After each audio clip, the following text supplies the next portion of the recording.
Hi there. Welcome to our next session on how to homeschool and how to get going. I'm Jube, president of Texas Home Educators, and this is Jessica Canady. She's on our board of directors. She's been homeschooling for 7 years, and she's been a co-op leader, and she also helped with the symposium. She's absolutely fabulous, and she's got some younger kids. So what is our question for this session? What about socialization? Every homeschool mom's favorite question.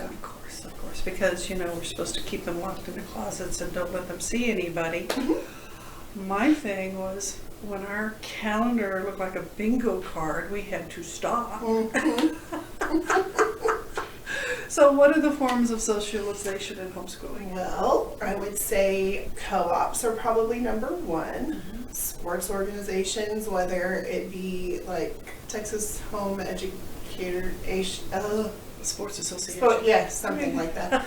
And then Trisha Tillery just started, like, within the last 2 years, Patchy, which is Panhandle Up in sports. Amarillo, and we've got them all over the place. We have almost 20 football teams. We've got cheer.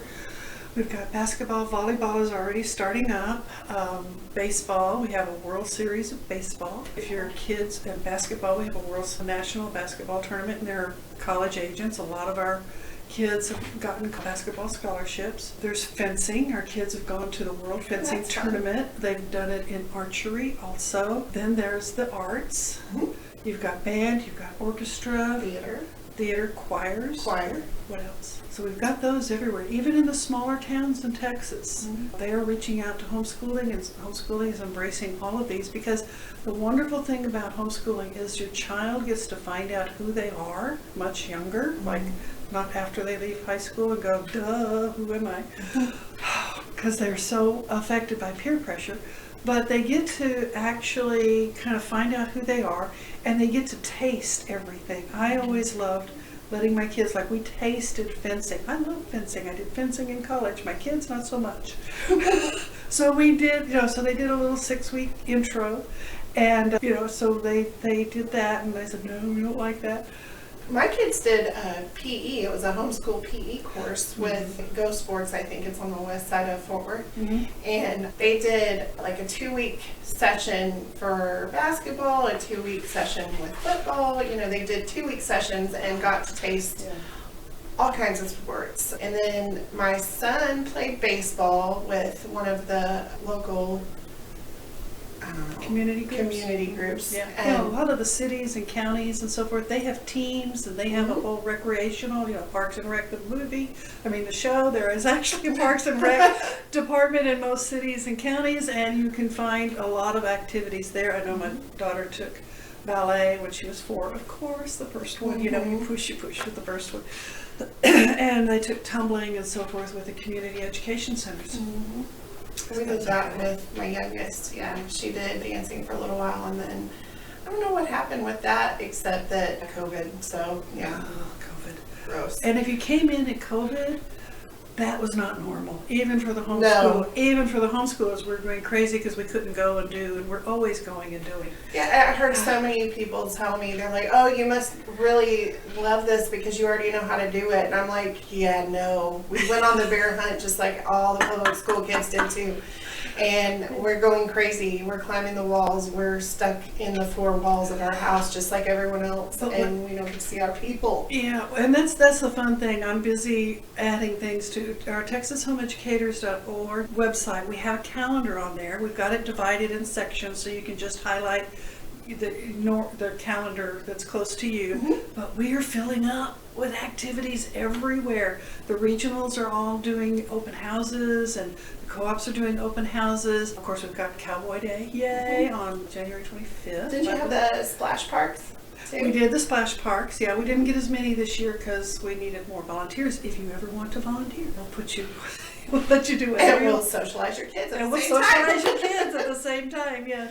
But so you can always check that or join our newsletter. Go to our website, sign up for our free newsletter, and we try to send out a list of activities once a month so that you know what's going on. Some things would be, just local, and then there'll be things like the NASA Homeschool Day. You want to travel for that. You want to travel. There's some things that you want to travel. Do you know? It'll be in October. Mm-hmm. Yes, and of course the Cowboy Homeschool Day, and then what else? There's so many. My brain is going. But there. In your Rolodex. My Rolodex. It is a Rolodex in my brain. It should be a computer database, but it's not. So there's lots of activities to do. We also try to do the local things when things are going on locally, and of course we hope you've joined a Facebook group, because that's where most of the homeschoolers were. We used to all be on e-groups, and then it became Yahoo groups, and then they killed it. You just have to keep moving. So most of the homeschoolers are on Facebook groups, and you can join them and kind of find out what's going on locally for you. Definitely get plugged in for your local area, so that your kids can have friends, because brothers and sisters are great friends, but when you live with people, it's a different kind of friendship. So you're tired of them. So they need their people, just like we need our people. Yeah, and that's the other thing. If you find a group, then mom gets socialized, because you're going to feel it, because you're not at the office talking with people and so forth. So you can feel really isolated, especially when you have littles. But that's what is so great about some of the preschool groups, with park days and little Chick-fil-A meetups or whatever, when the play places are open. And you can, if you want to get really brave, we can talk about later. We'll talk about it, leadership, how to get started in leadership. And I know Tricia came up with Fort Worth Homeschoolers because she needed a need for her kids. And we'll be talking about leadership things on our Tex Help group, which is a group on Facebook. It's TXHELP. If you are in leadership or wanting to be in leadership, join that group, and we will definitely be talking about leadership there. Go ahead. 4-H is another option. Oh yeah, 4-H. Obviously church, or community groups. Scouts, for sure, Scouts. I know so many people that are plugged into Scouts. My kids are in karate. The dojo counts as socialization. Yes, it does. The grocery store counts as socialization, to at least on how to interact with adults. Yes. Grandparents are amazing. Yes. My mother-in-law lives in a community, and I take my kids up there periodically, and they interact with the other residents, not just my mother-in-law. And that is such a blessing to the older generations that are feeling like they don't have a purpose in life. In a lot of the music groups and the choir groups in the homeschool community, they will go and perform at those places. So we've done that a couple of times where we had to get there was some dietary restrictions, so you have to be cognizant of that. But where you just go and take a basket of goodies and deliver them to whoever. And they will usually give you a list of what they want. Sure. Yeah. But what do we do for socialization? Service projects. So the kids and I have started doing the roll call lunch with the roll call veteran. It's a veteran group. And so in the military, roll call is when they kind of do a head count. And that's kind of a head count of the veterans, where they get together and they feed them lunch and they have a program of some kind. Well, they need volunteers to serve lunch. And so we've done that, and that was an amazing experience, because the kids got to talk to the veterans, and we felt like we were, when you do service projects, you feel all warm and fuzzy inside because you're helping other people. So and you get to hear stories. Many stories. Yeah, you get to. We talked to a guy that was in, I think, the Korean War, and he was talking about his experience, and that was really, really interesting. And I'm trying to think of what else we've done.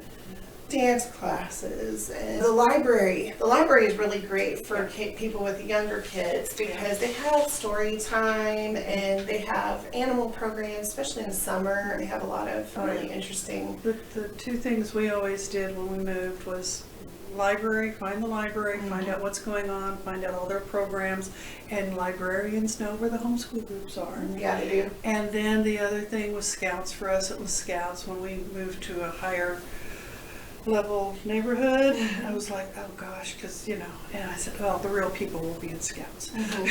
Right. Instead of the housewives. We were looking for the Scout people. But 4-H, can I just plug it in for a minute? Of course. 4-H has 48 different projects that have nothing to do with animals. They've got shooting. They have robotics. They've got computers. We did dog training. They did, of course, sewing and cooking, the traditional stuff. And they Kind of like comic on steroids. well, not really. No, and we did speech and theater in 4-H. So and it's very, very friendly. Right now, I read somewhere that 60% of the 4-Hers are homeschoolers.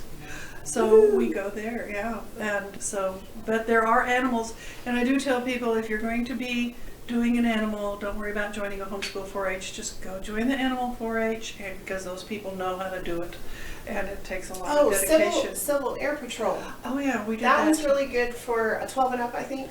Yes, it's 12 and up, and my daughter got the Mitchell Award, and I thought, oh, isn't that cute? So she had summer camp on an Air Force base, and I'm in the lobby waiting for her to come out of the dorm at the end, and there are some servicemen behind me, and they were talking about how they failed getting the Mitchell Award, and they'll have to take it again. And I went, it's a real Air Force reward.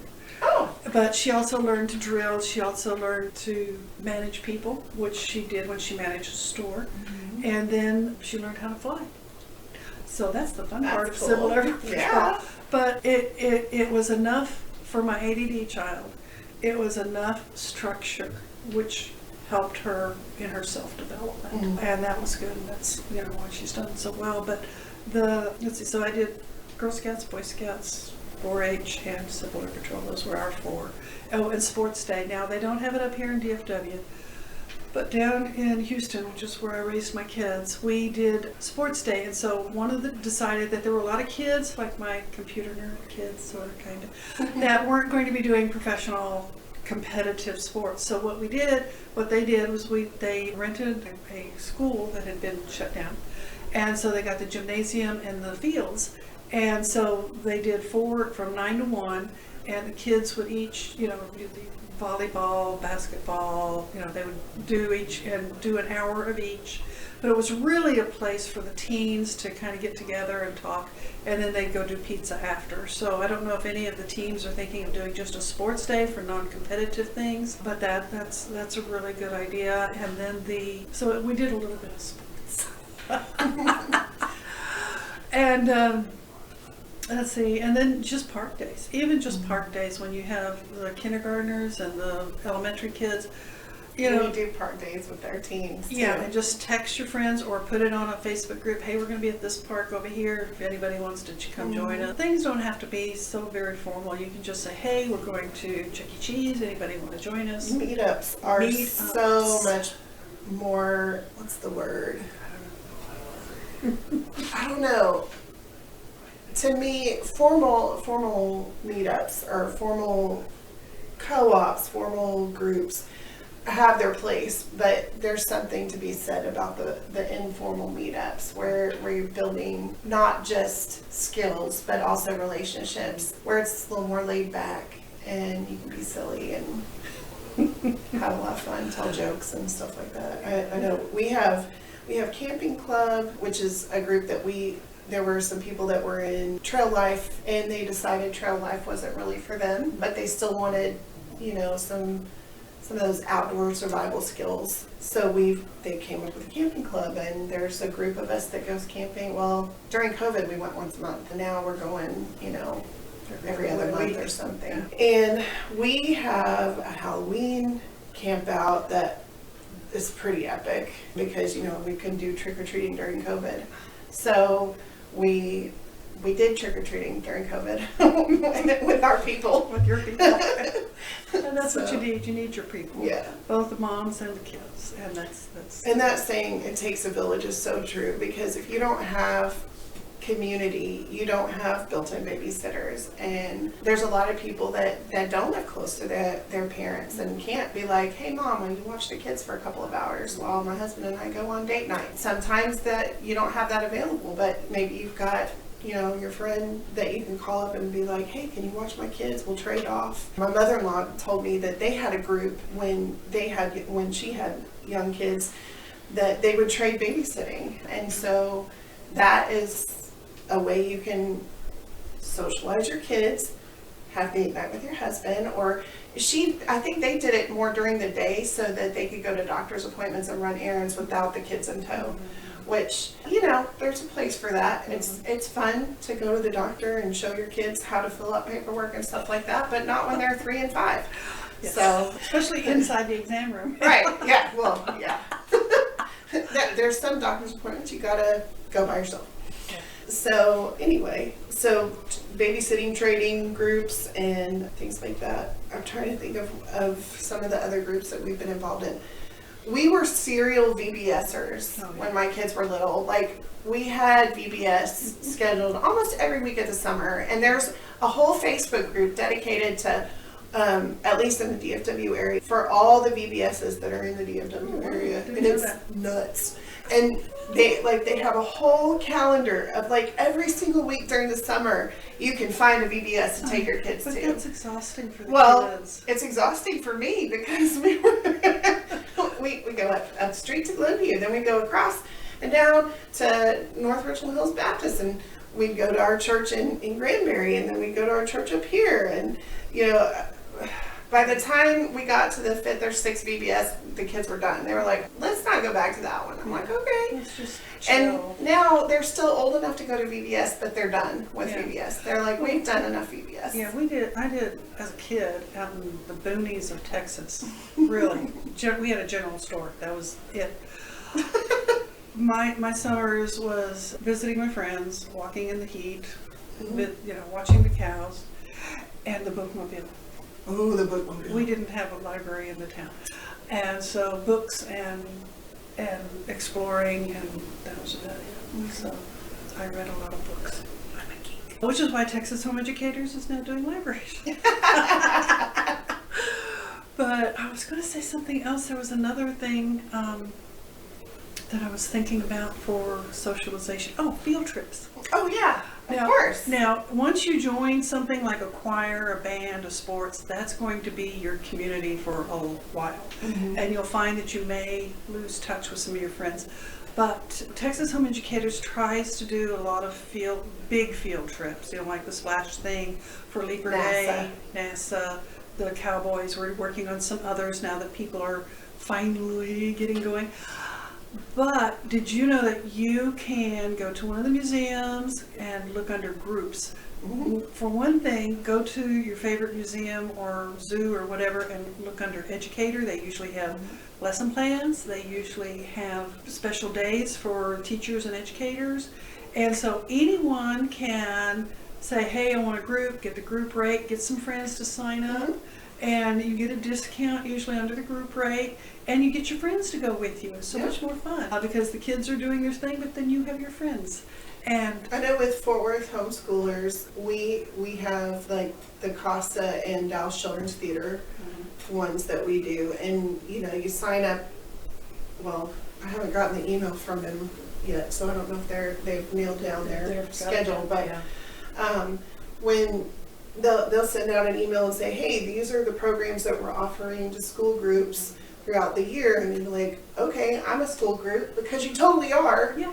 And you sell tickets and book your seats and show up the day of and get to expose your kids to pretty amazing theater shows. I'm sure there's theater groups, children's theater in Houston and San Antonio. Oh yeah, they all have them. And Bass Hall also has discounts. Mm-hmm. And Bass Hall was a little bit harder to work with for us and seemed a little less open to homeschool groups, just a little. Mm-hmm. I mean, it wasn't like we felt unwelcome, but it just seemed like they were more geared toward the big, huge public school groups. And in the leadership group, we're going to talk about how to do field trips and some of the dings as a leader that you can avoid. So yeah, but yeah, so if you're one of those people that loves field trips, and I will do a caveat of don't do so many field trips that my kids hated it when I was field trip manager. Oh my gosh.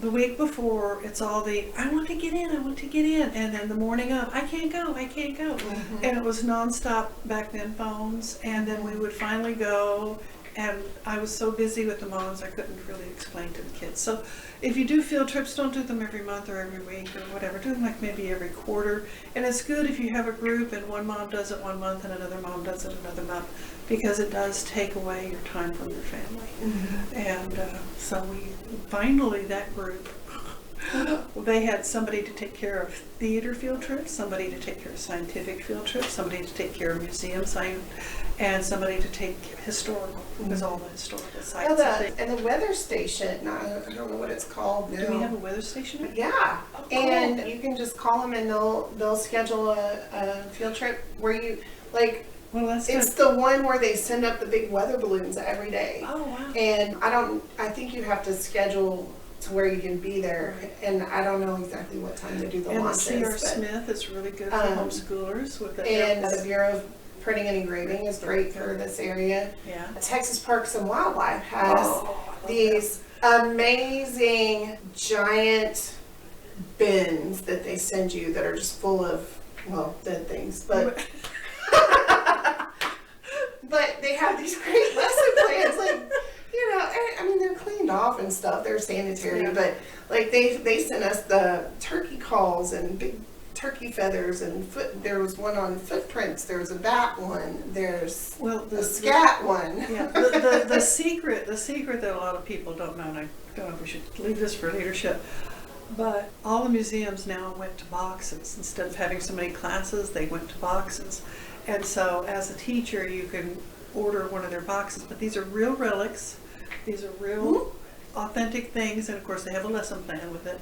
So I always ask homeschoolers to respect the museum and their expense of getting this to you, that you invite, if you don't have a co-op that you would share it with, that you invite friends, homeschool friends, and do a group lesson with it, because they get paid for how many children access their resources. So we want to respect that, because we want them to stay open. We have over 600 museums in Texas, surprise.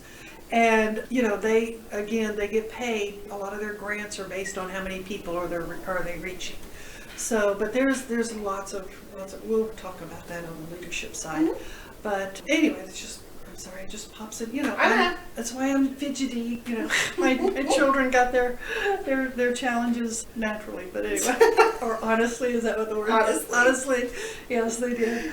But anyway, so we hope that you'll learn that yes, you do need friends, yes, your children need friends, and there are lots of places to do this without spending hundreds of dollars, and there's a lot of places, lots of ways for you to get the community that you need. Okay, well listen, be sure and like this video. If you have extra questions, write them in the comments. We'll be answering those, and we'll see you on the other side.